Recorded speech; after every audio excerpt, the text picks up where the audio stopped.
ভারত বাংলাদেশ সীমান্তের বিস্তীর্ণ এলাকা কাঁটাতারবিহীন, লাগাতার জারি অবৈধ অনুপ্রবেশ আর এর জেরেই আতঙ্কে এলাকাবাসীরা। নদিয়ার বিজয়পুর এলাকার ভারত বাংলাদেশ সীমান্তের ঘটনা। জানা গিয়েছে এই বিজয়পুর গ্রামটি একেবারে বাংলাদেশ সীমান্ত ঘেঁষে অবস্থিত। এলাকার বিভিন্ন বাড়ির মধ্যে দিয়ে বর্ডার সীমানার পিলারও রয়েছে। বাংলাদেশ ও ভারতের সীমানার মধ্যবর্তী স্থানে রয়েছে মাথাভাঙা চূর্ণী নদী ও গ্রামের যাতায়াতের রাস্তা। তাই এলাকায় কাঁটাতার না থাকায় নদী পেরিয়ে খুব সহজেই ওপার বাংলা থেকে ভারতের বিজয়পুরের রাস্তায় ওঠা যায়। আর এই রাস্তার পরেই রয়েছে বিস্তর বাঁশবাগান। ঘন কুয়াশার অন্তরালে অনুপ্রবেশকারীরা বা চোরা চালানকারীরা হামেশাই নিজেদেরকে আত্মগোপন করতে পারে এই বাঁশবাগান বা বিভিন্ন ঝোপঝাড়ে।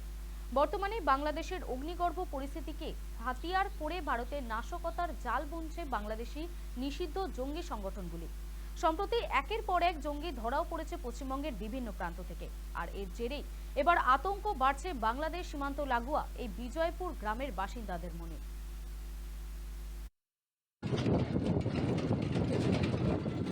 হ্যাঁ, ঘন কুয়াশায় মানে আতঙ্ক বাড়ে। আতঙ্ক বাড়া মানে উগ্রবাদী 2 নম্বরে লোক পাচারকারী কাজ শুরু হয়। এখানে কাঁটাতার আছে।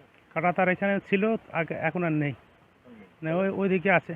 নদী পার করলে তো আপনাদের হ্যাঁ, নদী পার হলেই বাংলাদেশ। কতটা আতঙ্ক লাগছে?